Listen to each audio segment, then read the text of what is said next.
अगर आपने अभी तक द ब्लैंक पेज ऑफिशियल को सब्सक्राइब नहीं किया तो सब्सक्राइब ज़रूर कर लीजिएगा और बेल आइकन को प्रेस करिएगा ताकि आपको हमारा हर नया जो एपिसोड है उसका नोटिफिकेशन मिलता रहे।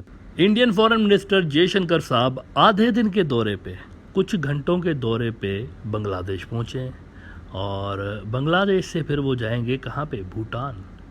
भूटान वो इसलिए जा रहे हैं ताकि इंडिया और भूटान के रिलेशंस में आने वाली दरारें, डिस्टेंसेस को कम किया जा सके।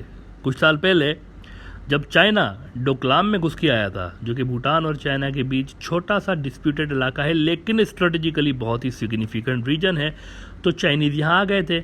अब इंडिया ने कई डेकेड्स से भूटान की आज़ादी, उसका फ्रीडम इस मुआहदे के तहत छीन रखा था कि हम आपको प्रोटेक्ट करेंगे, लेकिन मित्रों आपकी फॉरेन पॉलिसी हम बनाएंगे। ये इंदिरा गांधी और उससे भी शायद पहले के ज़माने के उनके इस तरह के हुए पड़े कई तरह के मुआहदात हैं। आपकी फॉरेन पॉलिसी हमारे बिना नहीं बनेगी, हम डिक्टेट करेंगे, हम उसको ओके करेंगे, फिर आप और आपकी कोई फ़ौज नहीं रख सकते, आप ये नहीं करेंगे, वो नहीं करेंगे, 100 तरह की उनको जंजीरें पहना दी हुई थी ना। इस मुआहदे के तहत ये था कि इंडिया प्रोटेक्ट करेगा भूटान को। अब जब चाइनीज़ घुस के आ गए डोकलाम में, जो कि चीन के हिसाब से उसका इलाका था, तो उसूली तौर पर देखें इंडिया ने तो वादा किया हुआ था ना भूटान के साथ, तो इंडिया को तो भूटान की हेल्प करनी थी और इंडिया ने हेल्प की भी। शुरू में इंडिया ने अपनी फ़ौज दाखिल कर दी डोकलाम में, भूटान के अंदर, जिस पे कई रोज़ तक चाइना और इंडिया आमने सामने आ गए थे। अच्छा, यहाँ तक तो सब ठीक चल रहा था, लेकिन बाद में पता नहीं क्या धमकी उनको मिली, एक धमकी मिली चाइना से, तो इंडिया एक रोज़ अचानक से सॉरी करके दौड़ जाता है वहाँ से, ये कहकर अपनी फ़ौज वापस ले लेता है डोकलाम से कि हमारी डील हो गई है ना, हमारी डील हो गई है, सब सही है, अब चाइना भी और हम भी दोनों फोर्सेस अब डिसंगेज करके वापस जाएंगे और सब सही होगा, सारे मिलके दोबारा गोलगप्पे खाएंगे। लेकिन ये झूठ था, क्योंकि इसके बाद इंडियंस तो चले गए ये सब कुछ कह के भूटान को, लेकिन चाइनीज़ तो वहीं के वहीं रहे, बल्कि परमानेंट स्ट्रक्चर आज तक बना के बैठे हुए, 3-4 साल उनको हो गए वहीं पे वहीं बैठे हुए। अच्छा, इससे एक शॉक वेव और एक किस्म का यूँ समझिए कि बिट्रेयल का एहसास भूटान के अंदर पैदा हुआ कि यार ये क्या मजाक है। मतलब Indians were suppose to push Chinese back from our territory, लेकिन ये तो खुद ही लेट गए, ये तो पीठ दिखा के भाग गए।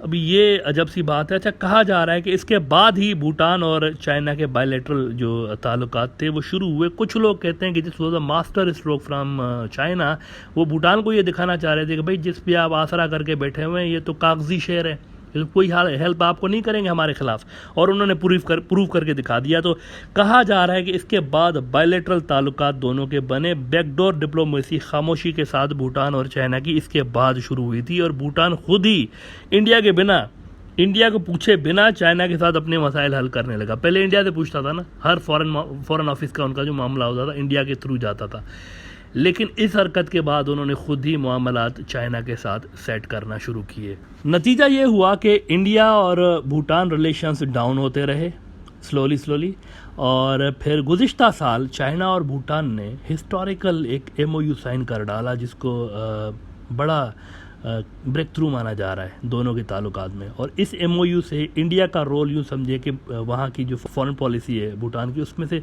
ऑलमोस्ट ख़त्म हो गया, कम से कम चाइना के मामले में ख़त्म हो गया है।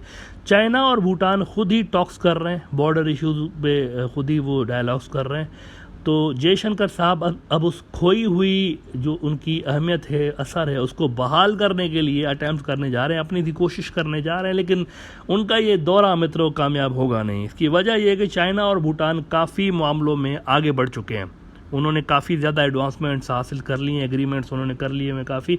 यहाँ से इस स्टेज से भूटान के अंदर चाइना को माइनस नहीं किया जा सकता इक्वेशन से। तो उनका ये दौरा मुझे लग रहा है कि ऐसा ही डेस्परेट किस्म के अटैम्प्ट है। अलबत्ता आधे दिन के दौरे पे वो बांग्लादेश आए हैं आज। वैसे गोलगप्पे खाने तो नहीं आए ना, किसी काम से आए होंगे, और बिल्कुल काम से आए हैं, एक अहम तरीन मिशन के साथ आ रहे हैं, और एक ख़त लेकर आ रहे हैं, प्यार भरा ख़त लेकर आ रहे हैं। किसके लिए?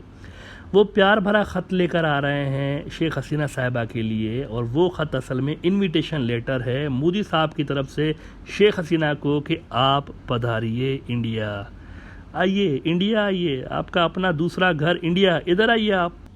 अच्छा, ईद के बाद ये उनका शेख हसीना साहिबा का दौरा होने जा रहा है इंडिया का, वही इंडिया जिसने कोविड क्राइसिस के दिनों में बांग्लादेश से 3 करोड़ कोविड वैक्सीन के पैसे लिए, एडवांस में पैसे पकड़ लिए सारे के सारे। हम बनाएंगे, अमेरिका ने हमें कहा है कि आप बनाएं तो हम आपको सबसे पहले देंगे, ये कहकर बांग्लादेश बेचारे से पैसे पकड़ लिए। लेकिन मित्रों, अभी तक ना 3 करोड़ वैक्सीनें आई, ना पैसे वापस दिए गए। लेकिन शेख हसीना साहिबा वैक्सीन के पैसे वापस मांगने नहीं जा रही, दूसरे एजेंडाज हैं उनकी विजिट के, उस पर जा रही है। तो जयशंकर साहब असल में ये जो कुछ घंटों के लिए बांग्लादेश आए हैं वो इसीलिए आए हैं ताकि शेख हसीना साहिबा के उस इंडिया वाला जो आने वाला दौरा है उसको हतमी शिकल दी जा सके, उसकी तैयारियों के सिलसिले में बांग्लादेश आए हुए हैं। बल्कि जब तक आप ये एपिसोड देख रहे होंगे मे बी जयशंकर साहब बांग्लादेश से भूटान की तरफ रवाना भी हो चुके हों।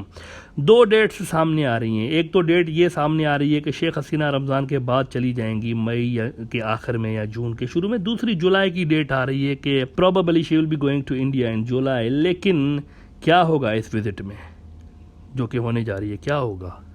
इम्पोर्टेंट विजिट होगी? क्या होगा? क्या इसमें? कुछ भी नहीं।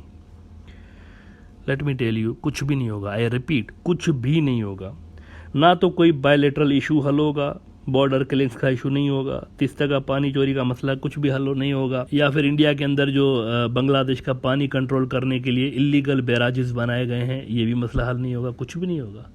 प्रोबेबली इन पे शायद बात ही ना हो, अगर हुई भी तो ऐसा ही ऊपर ऊपर से फॉर्मेलिटी पूरी करने के लिए ऊपर ऊपर से बात होगी। सिर्फ ये होगा कि 2-3 ट्रेड डील्स होंगी और कोई 1000 किस्म के जज्बाती नारे लगाए जाएंगे। मोदी साहब कहेंगे हमने खून बहाया आपकी आज़ादी के लिए, हम और आप जीवन साथी, हमारा और आपका खून का रिश्ता है। मैं जेल गया था आपके लिए, पाकिस्तान ये पाकिस्तान वो पाकिस्तान बहुत बुरा है, पाकिस्तान सब कुछ, भारत माता की जय। और फिर वो वापस आ जाएंगी ये सब कुछ सुन के ढाका, और सब दोबारा हंसी खुशी रहने लगेंगे। समर में फिर से पानी चोरी होता रहेगा बांग्लादेश का। मानसून आते ही जब फ्लड्स आएंगे तो सारा का सारा इंडिया का पानी बैराजेस के दरवाजे खुल जाएंगे, इधर आ जाएगा, वेस्ट बंगाल से बांग्लादेश की तरफ आ जाएगा हर साल की तरह। और बड़े पैमाने पे बांग्लादेश के लोगों की जो फसलें हैं, उनके घर हैं, वो फ्लड्स में तबाह किए जाएंगे। अल्लाह अल्लाह खैर सल्ला। ऊपर से मजबूत रिलेशंस आपको नज़र आते हैं। मैं हमेशा कहता हूँ इंडिया और बांग्लादेश के रिलेशंस मजबूत नज़र आते हैं, लेकिन ये मजबूत इसलिए हैं क्योंकि बांग्लादेश के अंदर जो सरकार है अवामी लीग, उनकी एक पॉलिसी है कि हमने हर हाल में इंडिया के साथ अपने रिलेशंस बना के रखने हैं, इनको बिगाड़ना नहीं है। लिहाजा वो इस सारे अन्याय को, इनजस्टिस जो कि इंडिया की तरफ से बांग्लादेश के साथ होता है, उसको पॉलिटिकल कंप्रोमाइज़ की चादर में छुपाते रहते हैं। लेकिन इंडिया के ऊपर इसका कोई असर नहीं पड़ता। दे नो के दिसंबर का सालाना जो आज़ादी वाला फंक्शन होगा, या फिर जो भी साल में एक बार मिलते हैं हम, वहाँ पर खूनी रिश्ते वाले डायलॉग मारेंगे, हमारी ये पाकिस्तान ये सब कुछ हम करेंगे, पाकिस्तान को गालियाँ देंगे। इससे हमारी साल भर की जो पानी चोरी की वारदातें हैं, बॉर्डर किलिंग्स वाले जो पाप हैं हमारे, वो धुल जाएंगे, लोग उसको भूल जाएंगे, और अगले साल फिर से हम यही कुछ कर रहे होंगे। तो शेख हसीना के दौरे में कोई बड़ा कोर इशू हल नहीं होने जा रहा है। अगर वो ये दौरा करती हैं, उसमें सिर्फ 2-4 ट्रेड डील्स होंगी, कुछ वादे वचन होंगे पुराने इशूज हल करने के लिए दोबारा से, और कुछ नारे होंगे, और मोदी साहब की महान एक्टिंग स्किल्स आपको देखने को मिल सकती हैं।